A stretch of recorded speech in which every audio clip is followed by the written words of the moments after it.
दक्ष।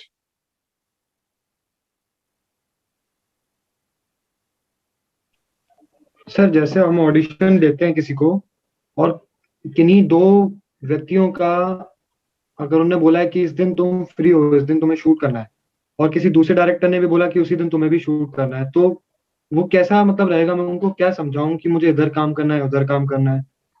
मतलब एक ही समय पे दो लोगों का अगर रिक्वायरमेंट है मेरी, तो। नहीं, इसमें दो चीजें होती हैं। अगर आपका दोनों जगह फाइनल हो गया है तो अलग होता है मैटर। लेकिन जैसे लेट सपोज आपको किसी ने कॉल किया, बोला कि हम 18 से 20 के बीच में एक दिन शूट करेंगे, आपने बोला हाँ मैं अवेलेबल हूँ। दूसरी जगह से फिर से कॉल आया कि हम 18 से 20 में शूट करेंगे एक दिन, आप अवेलेबल हो, आपने बोला हाँ। तो दोनों को भेज दो, दोनों को बोलो हाँ। जैसे ही पहले वाले की तरफ से यस आ जाता है, उसको लॉक कर दो। दूसरे वाले को कॉल करके बोल दो कि भाई मैंने दूसरा शूट ले लिया है, मैं आपका शूट नहीं कर पाऊंगा। समझ रहे हो? तो ऐसा ही उनके साथ भी होता है। वो सिर्फ आपको अकेले को थोड़ी बोलते हैं कि मैंने दक्ष को पूछ लिया तो अब मैं किसी और को कॉल नहीं करूंगा। ऐसा नहीं होता है। वो भी अपनी तरफ से 10-12 आर्टिस्ट को पकड़ते हैं, फिर उनमें से जो सिलेक्ट होता है उसको फाइनल करते हैं। फिर शायद आपको कॉल करके बताएंगे या नहीं भी बताएंगे कि नहीं भाई दक्ष तुम्हारा नहीं हुआ। तो हमेशा सिंपल सा एक यहाँ पे रूल काम करता है, आप डेट्स दो, जब तक अवेलेबल हो तब तक डेट्स दो। अब लोग गलती क्या करते हैं कि जैसे आपने दो लोगों को डेट दी, एक ने हाँ बोल दिया, आपने दूसरे को अपडेट ही नहीं किया अभी तक, और दूसरे वाले ने भी बातचीत करके आपका सिलेक्शन करवा दिया, तो अब दोनों जगह से आप अटक गए।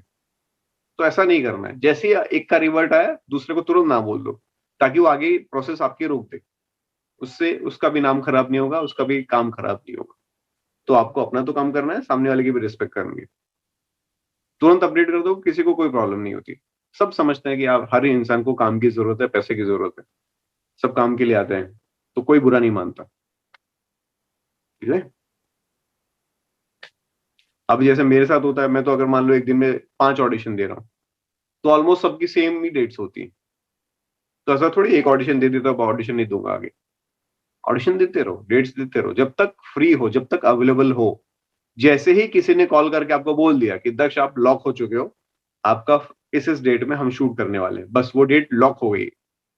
एक और चीज यहाँ पे ध्यान में रखना कि जिसने भी पहले लॉक कर दिया, फिर आपको उसके लिए कमिटेड रहना पड़ेगा। फॉर एग्जाम्पल, आपने एक एड के लिए हाँ बोला था, डेट्स दी थी, जिसका बजट था 5,000, और एक एड के लिए हाँ बोला था जिसका बजट था 50,000। लेकिन 5,000 वाले ने पहले आपको लॉक कर दिया, तो फिर आपको ईमानदारी से 50,000 वाला एड छोड़ देना चाहिए। इतनी लॉयल्टी अपने अंदर लेके आओ, एक ईमानदार एक्टर बनो। इस चीज में आपको ईमानदारी दिखानी पड़ेगी। लोग क्या करते हैं, वेट करता हूँ ना 50,000 वाले का क्या होता है, एक बार वेट करता हूँ, और होता है अगर वहां से भी हो गया, तो 50,000 वाले को हाँ बोल देगा और उसको ना बोल देगा, जबकि पहले इसने लॉक करवाया था उसका, वो वेट कर रहा था, सब कुछ फाइनल हो गया था, अब एंड मोमेंट पे इसने दगाबाजी कर दी। इससे क्या होता है, एक्टर की पूरी रेपुटेशन खराब हो जाती है। फिर वो तो आपको ब्लॉक करेगा ही करेगा, प्रोडक्शन आपको ब्लॉक करेगा, कास्टिंग डायरेक्टर ब्लॉक करेगा, प्लस वो अपनी पूरी कम्युनिटी में ये बात फैला देगा कि भाई दक्ष नाम का एक एक्टर है, एंड मोमेंट पे गिव अप कर देता है, उसको कास्ट मत करना। फिर तुमको सबके सब जितने भी कास्टिंग डायरेक्टर हैं सब ब्लॉक ब्लॉक कर देंगे, बैकलिस्ट में डाल देंगे, क्योंकि उनकी कम्युनिटी बहुत स्ट्रांग होती है ना। जो जेन्युइन कास्टिंग वाले हैं उनकी बात कर रहा हूँ मैं, फेक वालों की नहीं। तो जो जेन्युइन काम करते हैं उनकी कम्युनिटी बहुत स्ट्रांग होती है, तो वो फैला देंगे, तुम्हारा नाम डाल देंगे ग्रुप्स में, व्हाट्सएप में, फिर तुमको लोग अवॉइड करेंगे कि नहीं यार ये तो ये बैकआउट मारता है, उसको इसको नहीं चाहिए। तो ऐसी गलती कभी नहीं करनी। जिसने पहले काम दिलाया, उसके लिए आपको कमिटेड रहना पड़ेगा। मेरे साथ ऐसा कई बार हुआ है कि एक ने पहले हाँ बोल दिया, उसका बजट कम था, उसके बाद बहुत बड़ा बजट आया, तो छोड़ना पड़ता है। ठीक है। कई बार ऐसा भी होगा कि आपने जैसे कोई एक शूट ले लिया जिसका बजट बहुत कम था, और वो 5-6 दिन का शूट है, आप वो 5-6 दिन बिजी हो, और उसी 5-6 दिन के अंदर बहुत सारे ऐसे ऐसे शूट्स आ गए जो बड़े बड़े बजट के थे और बहुत अच्छे अच्छे काम थे, लेकिन छूट जाता है, छूट जाता है तो छूट जाता है। फिर इसमें एक ही चीज कहते हैं, जो जितना किस्मत में था वो आपको मिला, उससे ज्यादा फिर आपको लालच नहीं करना। फिर आपको बस हाथ फैला के एक्सेप्ट करना है, ग्रेटिट्यूड रखना है कि ये मुझे मिला है। ठीक है, ऐसे भी कई बार सिचुएशन होंगी लाइफ में, अचानक से कोई फिल्म छूट जाएगी, कोई बड़ा शो छूट जाएगा। कई बार ऐसा भी होता है कि जैसे एक आदमी ने, फॉर एग्जाम्पल, कि क्राइम अलर्ट का कोई शूट कर रहा है, फॉर एग्जाम्पल, या क्राइम पेट्रोल कर रहा है, 3 दिन का काम है उसका, वहां पे वो बिजी है। अचानक से कास्टिंग डायरेक्टर को कॉल आया, एक बहुत बड़ी कंटिन्यूटी है, जी टीवी का शो है, और लेकिन कल से फ्री रहना पड़ेगा। अब यहाँ पे 2 दिन के काम के चक्कर से उसका एक साल का काम छूट गया। ऐसा भी होता है कि एक साल की कंटिन्यूटी थी बड़ी, वो छूट गई क्योंकि आप 2 दिन बिजी थे। सो ये इंडस्ट्री के कुछ रूल्स होते हैं जो आपको समझना पड़ता है कि हाँ, ये इंडस्ट्री के रूल है और ये मुझे फॉलो करना है अगर मुझे इंडस्ट्री में रहना है तो। क्योंकि दगाबाजी एक बार करोगे ना तो आपके ब्लड में आ जाएगा। आप जैसा करते हो लोग आपके साथ भी ऐसे ही करेंगे। सोचो, आज आप किसी को बैकआउट कर रहे हो, कल को कोई कास्टिंग डायरेक्टर आपको बैकआउट कर देगा, तो फिर क्या होगा? आपको किसी शो के लिए कास्ट किया और फिर बाद में एंड मोमेंट पे आपको निकाल दिया, कैसा फील होगा? तो फिर हम जैसा करते हैं लोग हमारे साथ भी वैसे ही करते हैं, कर्मा वापस आता है। तो इस बात का ध्यान रखना है। आज आपने किसी के 2 दिन के शूट के लिए एक साल का काम छोड़ा, कर्मा वापस आएगा आपके पास, उससे बड़ा शो आपको मिलेगा। तो जस्ट बिलीव रखो अपने पर। एक्चुअली डायलॉग कोई मोनोलॉग परफॉर्म करता हूँ, फिर बाद में रियलाइज होता है कि इससे भी अच्छा कर सकता हूँ, लेकिन उस वक्त क्यों नहीं हुआ अच्छा। हम्म। ऐसा उस होता है वक्त सर। उस वक्त नहीं हुआ अच्छा, मतलब ये कहाँ पे लगता है जब आप परफॉर्म करते हो किसी के सामने, अकेले, नहीं सर, कहाँ पे ऐसा लगता है? किसी के सामने मैंने परफॉर्म किया, तो उसके बाद एक्चुअली जब कंप्लीट हो गया, तब एक्चुअली अपने आप सोच में लग जाता हूँ कि उस लाइन को इससे भी अच्छा बोल सकता हूँ भाई, इस लाइन को इसी तरह बोल सकता हूँ तो और भी अच्छा लगता। हम्म। तब एक्चुअली ये ख्याल क्यों नहीं आया उस वक्त, हम्म। मतलब। और जब अकेले करते हो तो कैसा लगता है? अरे अकेला तो सर वो फ्री माइंड में रहता है। एक्चुअली एक बार गलती होता है तो दूसरी बार फिर से ट्राई कर लेता हूँ, फिर तीसरी बार कर लेता हूँ, लेकिन वह पर तो बार बार नहीं देता। तो जब अकेले करते हो तो कभी ऐसा लगता है कि यार ये बड़ा मजा आ गया, यार ये मैंने क्या कर दिया, वाह कितनी बढ़िया चीज कर दी? ऐसा कभी हुआ है आज तक? नहीं सर। नहीं हुआ है ना अभी ऐसा? तो इसका मतलब अभी आप अभी उस स्टेज पे हो जहाँ पे आप एक्सप्लोर कर रहे हो, अभी बहुत बिगिनिंग लेवल पे हो अभी आप। ठीक है, एक लेवल आपका ऐसा आएगा जब आप अकेले में हो और कुछ परफॉर्म कर रहे हो, और उसके बाद जब आप देखोगे अपनी परफॉर्मेंस को, बोलोगे यार ये मैं हूँ, ये मैंने कैसे कर दिया? मतलब खुद के ऊपर यकीन नहीं होगा कि ये मैं कैसे हो सकता हूँ इतना अच्छा, ये मैंने परफॉर्म कर दिया। जिस दिन ऐसा हो जाएगा ना, उस दिन समझ जाना कि अब आप सीख गए हो, अब आपको समझ में आ गया है कि भाई एक्टिंग क्या है। समझ में आ रहा है? जी सर। और फिर ये वाला जो लेवल है जहाँ पे आप अकेले हो और एक्सप्लोर कर रहे हो, ये वाला लेवल बाहर लाना, लोगों के सामने लाना कि यार मैंने क्या कर दिया, उसमें सालों का वक्त लगेगा। सबसे और पहला आपको स्टेज क्या लाना है? अकेले में। जब आप अकेले में परफॉर्म कर रहे हो और जब आप अपनी वीडियो को देखो और बोलो यार मतलब ऐसा कैसे कर दिया मैंने, तो मुझे नहीं पता लगा मैंने क्या कर दिया। ये तो मैजिक कुछ देख लिया आपने ऐसा, आंखें ग्लो हो जाती हैं आदमी की, अरे ये मैंने कैसे किया, वो वाला। तो जब आपका वो स्टेज आ जाएगा ना, तो समझ जाना कि अब आप समझ चुके हो एक्टिंग के बारे में।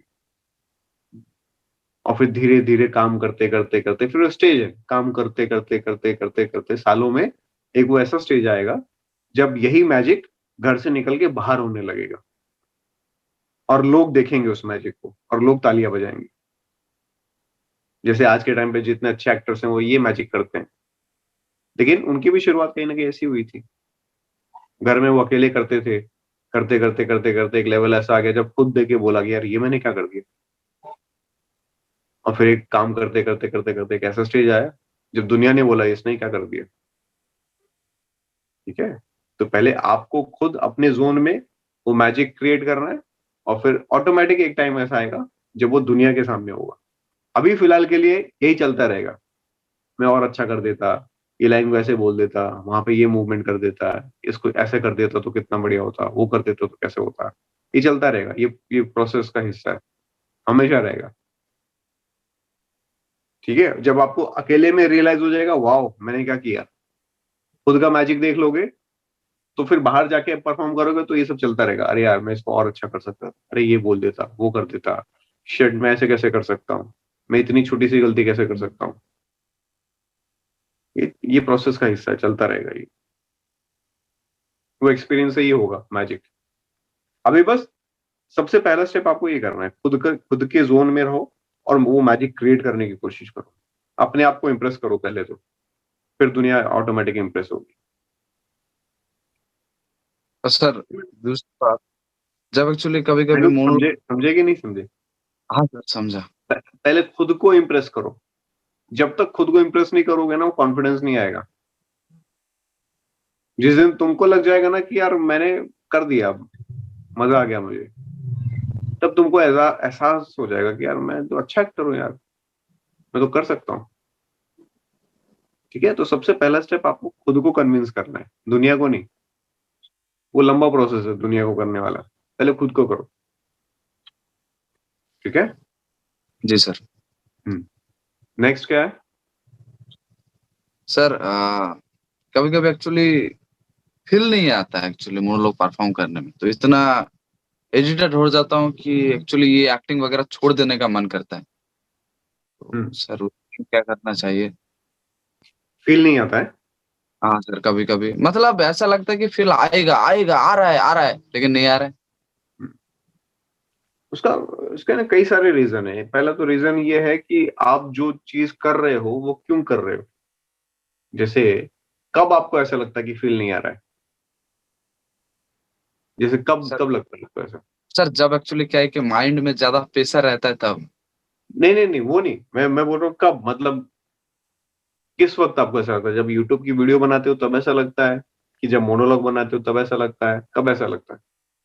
नहीं सर, एक्चुअली जब एक्चुअली बाहर की बात कर रहा हूँ मैं, यूट्यूब की। अच्छा, यूट्यूब यहाँ का पर करते तो हो क्या है, हाँ सर। तो यूट्यूब का जो काम करते हो उसमें फील नहीं आता, ये बोल रहे हो?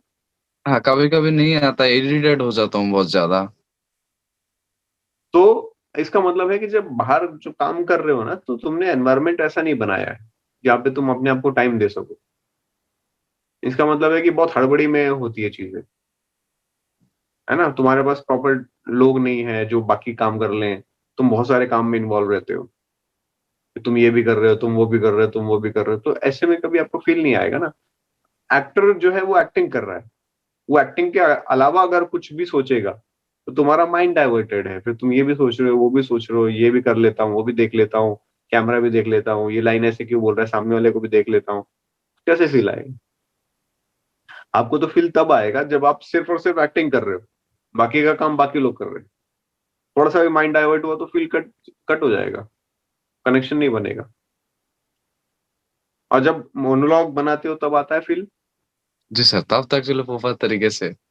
हाँ, तो इसका मतलब है कि उस वक्त तुम सिर्फ मोनोलॉग बना रहे हो, उस वक्त तुम्हारे दिमाग में और कुछ नहीं है, उस वक्त तुम कैरेक्टर से कनेक्ट हो रहे हो, तो फील आएगा। तो अगर तुम्हारा यूट्यूब वीडियो बनाते हुए फील नहीं आ रहा है, तो मतलब है कि तुम्हें टीम तैयार करने की जरूरत है। समझ रहे हो? एक अकेला आदमी सब कुछ करने की कोशिश करेगा तो फिर तुम एक्टिंग नहीं कर पाओगे वहां पे। तो डायरेक्शन किसी और को करने दो, कैमरा किसी और को करने दो, राइटिंग किसी और को करने दो, बाकी आर्टिस्ट को जो देखने का काम है वो किसी और को करने दो। तुम अपना काम करो और टाइम लेके करो, आराम आराम से करो। शॉर्ट्स के चक्कर में मत भागो, चल आज के आज अभी 2 घंटे में खत्म करना है, ऐसा मत करो, तो फिर फील कभी नहीं आएगा। टाइम ले लेके प्रॉपर चीजों को समझ समझ के अपने अपने पार्ट को अच्छे से रियलाइज करो, कैरेक्टर बनाओ, फिर उसको पोर्ट्रे करो, फील आएगा ऑटोमेटिक। टीम क्रिएट करो, तुम्हारे लिए टीम जरूरी है। अभी सारा काम खुद करते हो ना, इसलिए प्रॉब्लम हो रहा है। ठीक है। मुझे जो प्रॉब्लम आ रही है वो मेमोरी की प्रॉब्लम आ रही है। जैसे मोनोलॉग जो है ना, मैं याद करने में काफी टाइम लगाता हूँ और फिर भी बीच बीच में भूल जाता हूँ। तो जैसे आपने एक बार बताया था, तो उस तरीके से मैं प्रैक्टिस कर रहा हूँ, धीरे धीरे इम्प्रूवमेंट होगा। अभी कितना टाइम लगता है अभी आपको फिर? अभी जैसे बड़ा अगर मोनोलॉग दिया हुआ है तो मेरे ख्याल में 1-2 दिन लग जाता है याद करने में।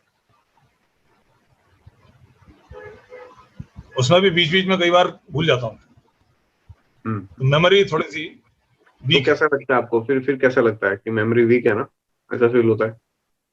कोशिश करता हूँ, फिर नहीं बार नहीं, बार कोशिश करता हूँ। एकदम हाँ नहीं, एकदम प्रैक्टिकल बताइएगा जैसा आपको लगता है। ऐसा लगता है ना कि यार मेरी मेमोरी इतनी क्यों खराब है, कोई प्रॉब्लम तो नहीं है बाकियों के? नहीं, प्रॉब्लम नहीं है। बेसिकली क्या है ना, हमने कभी उस तरीके से काम नहीं किया है कि उसको याद करें, फिर उसको फिर दोबारा से सोचें, फिर याद करें। नहीं तो मैं और आपसे इसमें क्या होता है ना, जानना चाह रहा हूँ कि आपके दिमाग में क्या रहता है जब ये प्रॉब्लम आती है, जब आपको एक मेरे मोनोलॉग दिमाग करने में में दो दिन लगता है, तो क्या क्या थॉट आते हैं दिमाग में? तो ये थॉट आता है ना कि जैसे मैं क्या ना एकदम एग्जैक्टली वर्ड बाय वर्ड जो मोनोलॉग आया ना उसको बोलना चाहता हूँ, और उसमें कई बार मैं वर्ड्स भूल जाता हूँ, फिर दोबारा याद करता हूँ, फिर कई बार याद करने के बाद भी याद नहीं रहता है। तो जैसे आप लोगों से बातचीत करते हो ऑफिस में या जनरल, जब अपने वर्क शेड्यूल में जब लोगों से आप मिलते जुलते हो वर्क लाइफ में अपने, तो कौन सी भाषा का इस्तेमाल करते हो? इंग्लिश हिंदी यही 2 लैंग्वेज है बस। जनरल आप क्या यूज करते हो, हिंदी या इंग्लिश? हिंदी मोस्टली यूज करते हैं, इंग्लिश भी यूज करते हैं, मैक्सिमम इंग्लिश ही यूज करते हैं। मैक्सिमम इंग्लिश करते हो ना? तो हिंदी आप किन के साथ यूज करते हो? हिंदी जैसे नीचे वर्कर्स वगैरह रहते हैं उनके साथ में हिंदी यूज करते हैं। और घर में? घर में हिंदी यूज करते हैं, घर में तो हिंदी बात करते हैं ज्यादा। आपकी आपकी रीजनल लैंग्वेज कौन सी है? हिंदी है। मदर टंग हिंदी है ना? हिंदी है। वो मैं इसलिए पूछ रहा हूँ क्योंकि देखो, जिस जिस भाषा में आप जनरली कम्युनिकेट करते हो ना लोगों से, उस भाषा में आपको लाइंस याद करने में प्रॉब्लम नहीं आती है ज्यादातर, मैक्सिमम केसेस में। लेकिन होता क्या है कि अगर कोई बहुत ज्यादा इंग्लिश में बात करता है, घर में भी बाहर भी इंग्लिश वर्ड्स का इस्तेमाल करता है, तो उसको हिंदी याद करने में प्रॉब्लम हो। अगर आप नहीं हिंदी वैसा नहीं। हमेशा हाँ, अगर आप हिंदी हमेशा यूज करते हो तो इंग्लिश वाली लाइंस करने में आपको थोड़ी प्रॉब्लम होगी। तो जो भाषा से आप सोचते नहीं हो, उस भाषा को याद करने में या उस भाषा की स्क्रिप्ट को, है ना, मोनोलॉग को परफॉर्म करने में आपको प्रॉब्लम आ सकती है इनिशियल लेवल पे बहुत ज्यादा। जैसे अगर मैं बहुत ज्यादा इंग्लिश में सोचता नहीं हूँ, बोलना एक अलग चीज है, सोचना एक अलग चीज है। जैसे आप फॉर्मेलिटी के लिए 4-5 लोगों से बात करते हैं, 4-5 10-15-20 वर्ड्स का, शब्दों का या सेंटेंसेस का इस्तेमाल करते हैं, लेकिन आप सोचते नहीं, सोचते आप सिर्फ हिंदी में है, तो उस केस में आपके लिए बहुत ज्यादा प्रॉब्लम नहीं होगी। लेकिन अगर आप सोचते इंग्लिश में है और मैं आपको हिंदी की लाइंस दे दूं याद करने के लिए, तो आपके लिए फिर बहुत प्रॉब्लम होगी, जो ज्यादातर बॉलीवुड में लोगों को होती है, क्योंकि वो लोग सोचते हैं इंग्लिश में, उनको हिंदी की लाइंस मिल जाती है, तो बड़ी तकलीफ होती है उनको। बट अभी देखिए आपके केस में क्या है, 2-3 चीजें हैं।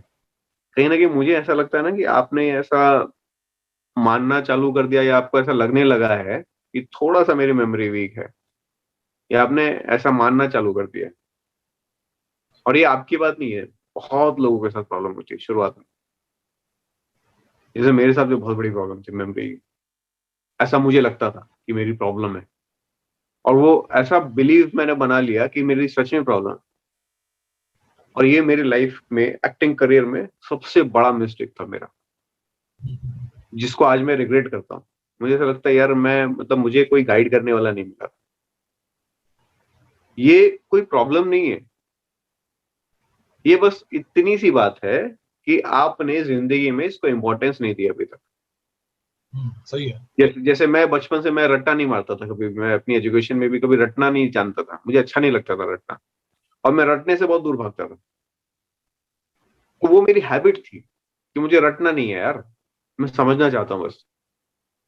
अब वो समझने के चक्कर से जिस चीज से मैं दूर भागता था, मैं ऐसी इंडस्ट्री में आया जहां मुझे रटना ही पड़ेगा। ये कुदरत का खेल है, आप जिस चीज से दूर भागते हो ना, कुदरत वहीं लाके आपको छोड़ता है। क्या बेटा, बिल्कुल सही। अच्छा आजा आजा, तू भाग रहा था इससे, ये ले पकड़, अब तू जिंदगी भर रटेगा। सही। तो नेचर ने मुझे इतना स्ट्रांग बना दिया, अब मैं जिंदगी भर रट रहा हूँ। और क्या रटता हूँ अब मैं, अब बड़े बड़े डायलॉग ऐसे रट लेता हूँ, मतलब कुछ नहीं है। तो ये शायद कहीं ना कहीं मुझे लगता है आपके साथ भी हुआ होगा कि आपको शायद रटने की आदत नहीं होगी, तो ये कोई कभी प्रॉब्लम, ध्यान ही नहीं दिया। हाँ, तो मेरे साथ भी मैं भी ध्यान नहीं देता था यार, क्यों रटूं मैं, जरूरत ही नहीं है। तो शायद आपके साथ भी मुझे वही लग रहा है, और बहुत लोगों के साथ ऐसा होता है, उनको रटना अच्छा नहीं लगता है, उनको याद करना, चीजों को रिमेम्बर। जैसे आज भी मेरे साथ ऐसा है कि मैं बहुत ज्यादा लोगों के नाम याद नहीं रखता हूँ, और इसलिए नहीं क्योंकि मैं याद नहीं रख सकता, इसलिए क्योंकि मैं मतलब जरूरत नहीं तो नहीं रखता हूँ, सिंपल। जिन लोगों से मेरा लेना देना है या जो मेरे जानकार लोग हैं, मैं सिर्फ उनके नाम याद रखता हूँ। अब बहुत सारे ऐसे लोग हैं जो अचानक मुझे कभी मिल जाएंगे कुछ सालों बाद, तो शायद मैं उनका नाम याद नहीं रखूंगा, या मुझे पता नहीं होगा उसका नाम क्या, भूल गया हूंगा मैं। ऐसा होता है। तो ये कोई बहुत ज्यादा स्ट्रेस लेने वाली चीज नहीं है, लेकिन एक चीज है इसमें कि पहले आपको ये रियलाइज करना पड़ेगा कि ये कोई प्रॉब्लम नहीं है, ये बड़ी नॉर्मल सी चीज है। तब आपका बिलीफ स्ट्रांग होगा, आपको ऐसा लगेगा कि हाँ मैं कर सकता हूँ। वरना ये चीज आपको बहुत नेगेटिव भी कर सकती है। वो धीरे धीरे धीरे आपको नेगेटिव जोन में ले जाएगी कि यार मुझसे तो हो ही नहीं रहा है, मैं कर ही नहीं पा रहा हूँ, मुझसे तो याद ही नहीं होता है। आपको ये मानना पड़ेगा कि इंडस्ट्री ऐसे काम करती है, यहाँ पे आपको लाइंस याद करने पड़ेंगे। और अब याद करने का शॉर्टकट क्या है, आपको धीरे धीरे उस दिशा में सोचने की जरूरत है, ना कि इस दिशा में आप सोचो कि मेरे साथ प्रॉब्लम है, मुझे ये हो रहा है, मैं, वो सब आपको सोचने की जरूरत नहीं। अब आपको ये सोचना है कि अब मैं ऐसे इंडस्ट्री में हूँ जहाँ पे मुझे इस तरह के बहुत सारे लाइंस याद करने होंगे और डेली बेसिस पे करने होंगे, तो अब मैं इस पे काम कैसे करूँ। और वो उसमें जब आप सोचने की शुरुआत करोगे, तब आपको बहुत सारे टेक्निक्स दिखाई देंगे आसपास, बहुत सारे ऐसे तरीके दिखाई देंगे जिससे आप वो लाइंस को आसानी से याद कर सकते हो। और इसमें कोई बहुत महीनों का वक्त नहीं लगेगा, कुछ दिनों का काम है ये खेल।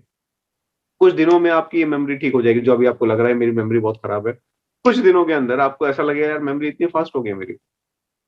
जैसे अपने बैच में ही बहुत सारे स्टूडेंट्स ऐसे आते हैं जो पहले दूसरे दिन तीसरे दिन 8-10 दिन तक याद नहीं कर पाते, अचानक से 2-4 दिन के अंदर सब याद होने लग जाता है। क्यों? क्योंकि उनको समझ में आ जाता है कि भाई अब यहाँ से भागने का ऑप्शन नहीं है, अब जाना है तो ये नदी क्रॉस करके ही जाना पड़ेगा, या तो फिर वहीं बैठे रहो जहां हो। तो जब आपके पास कोई ऑप्शन ही नहीं होता बैकआउट मारने का, तब आपको करना ही पड़ता है, तब आप वो करने के रास्ते ढूंढते हो। तब आप ये नहीं बोलोगे अरे नदी बहुत गहरी है, बहुत बड़ी है, चलो छोड़ो, जिंदगी चल रही है, बढ़िया ही रह लेते हैं, क्या करेंगे नदी क्रॉस करके। तो जिस दिन आप ये समझ जाओगे नहीं अब तो वो रास्ता ही नहीं है मेरे पास कोई, अब तो मुझे नदी क्रॉस करके ही जाना है, तो अब ये नदी क्रॉस कैसे कर सकता हूँ, चलो उसके लिए बात करते हैं। तो जब वो बात करना चालू करोगे, आपकी ये प्रॉब्लम खत्म हो जाएगी। आधे आधे घंटे के अंदर आप याद करोगे। जो अभी आप बोल रहे हो 2-2 दिन लग जाता है, वो इसलिए क्योंकि दिमाग में बहुत सारी चीजें चल रही होती हैं, बहुत थॉट्स चल रहे होते हैं। लाइन आप लेते हो, थोड़ी देर पढ़ते हो, फिर रख देते हो, फिर आपको ऐसा लगता है कि याद हो गया है, फिर दोबारा उसको निकालते हो, पढ़ते हो, फिर भूल जाते हो, फिर आपको लगता है अरे यार मेरी तो मेमोरी खराब है, फिर जो याद किया होता है वो ही भूल जाते हो। एग्जैक्टली ऐसे ही होता है। तो ये कोई एक, मैं ऐसे इंडिविजुअल अरुण की बात नहीं कर रहा हूँ, ये अरुण भी है, ये राम भी है, ये मैनुल भी है, ये सुहास भी है, ये सब है। ये एक प्रॉब्लम नहीं है, ये एक सिचुएशन है जो सब फेस करते हैं। अब आपको करना क्या है, जब भी आपको कोई मोनोलॉग मिले, आपको पहले दिमाग में ठान लेना कि भाई कोई दूसरा तरीका नहीं है, इसको याद करना ही पड़ेगा। अब मैं 10-10 मिनट करके, आधा आधा घंटा करके याद करके प्रॉब्लम्स गिनवाऊं अपनी, या फिर 1 घंटा लेके इसको बैठूं आराम से, और तब तक ना उठूं जब तक ये मुझे समझ में ना आ जाए कि इसमें लिखा क्या है और पूरा याद ना हो जाए। तो रादर देन कि आप आधा आधा घंटा 15-15 मिनट लेके दिन में 10 बार करो, एक बार लो, कोने में बैठो, ऐसी जगह जहां पे आपको कोई डिस्टर्ब ना कर रहा हो, एकांत में, कोने में, और ये ठान के बैठो कि जब तक मैं इसको रटूंगा नहीं, उठूंगा नहीं यहाँ से। अब देखोगे वो सही है। वही काम जो आप 2 दिन में कर रहे थे, वो आधे घंटे में हो जाएगा। ये आधे घंटे का काम होता है सिर्फ। और हमेशा उस मोनोलॉग को लाइंस की तरफ करो, मतलब कहानी बनाओ, उसको एक कहानी बनाओ, उसमें 2-2 लाइन 3-3 लाइन करके ब्रैकेट्स बनाओ, पहले के 3 लाइन, फिर 3 लाइन, फिर 3 लाइन, इस तरीके से। तो जब तक पहले के 3 लाइन नहीं होंगे, नीचे वाले 3 लाइन पे जाना नहीं है। पहले के 3 लाइन को पहले रटो, फिर नीचे वाले 3 लाइन पे आओ, फिर पहले के 3 लाइन और नीचे के 3 लाइन, 6 लाइन को रट लो, जब 6 लाइन रट लो फिर लास्ट के 3 लाइन पे जाओ, सिंपल। सही है, सही है। तो पहले के 3 लाइन पहले रटो, फिर उसके नीचे के 3 लाइन बाद में रटो, फिर पहले वाले 3 लाइन और नीचे वाले 3 लाइन दोनों को मिला के रटो। जब आपके 6 लाइन हो जाएंगे ऑटोमेटिक कॉन्फिडेंस हो जाएगा, जब 6 कर लिया तो 3 भी कर सकते हो। और यूं चुटकियों में याद होगा, चुटकियों में। मैं तो दिन में 5-5 ऑडिशन देता हूँ, मैं तो कितने लाइन याद करता हूँ। और जब कोई लाइन याद कर लो, फिलहाल के लिए आपको बताऊं, और कोई भी ऑडिशन दे रहे हो भूल जाओ उसके बाद। जैसे मैंने जो कल ऑडिशन दिया था, आज मुझे वो लाइन याद नहीं होगी, क्योंकि जरूरत नहीं है उसकी। तो आपका दिमाग ना एक उस कैसेट की तरह हो जाता है जिसमें ऑटोमेटिक रिकॉर्डिंग होती है, ऑटोमेटिक डिलीट होता है, रिकॉर्ड होता है फिर डिलीट होता है, फिर रिकॉर्ड होता है फिर डिलीट होता है।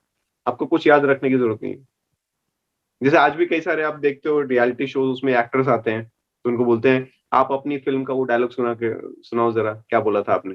बोलता यार अभी तो मुझे कुछ याद नहीं है, हाँ मैं थोड़ा सा सुनाने की कोशिश करता हूँ। कोई याद नहीं रखता है। आपका दिमाग ऐसा हो जाता है, कितनी अगर एक एक्टर समझे तो कितने पन्ने याद करता है एक जिंदगी में अपने। अगर वो पूरे पन्ने इकट्ठा किए जाए ना तो पूरे उसका घर भर जाएगा किताबों से, इतने पन्ने वो याद करता है। तो याद नहीं